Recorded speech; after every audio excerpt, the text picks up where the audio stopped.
চাঁদপুরের হাইমচরে মেঘনা নদীতে সার বহনকারী এমভি আল বাখেরা জাহাজে ৭ জন খুনের ঘটনায় রহস্য উদ্ঘাটন হয়েছেন বলে জানিয়েছেন র্যাবের আইন ও গণমাধ্যম শাখার পরিচালক লেফটেন্যান্ট কর্নেল মুনিম ফেরদৌস।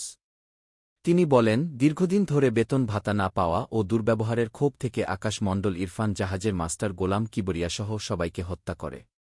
প্রাথমিক জিজ্ঞাসাবাদের তথ্য দিয়ে র্যাব দাবি করে, জাহাজের মাস্টার গোলাম কিবরিয়া দীর্ঘ ৮ মাস ধরে কোনো প্রকার বেতন ভাতা দিতেন না, এমনকি তিনি দুর্ব্যবহারও করতে।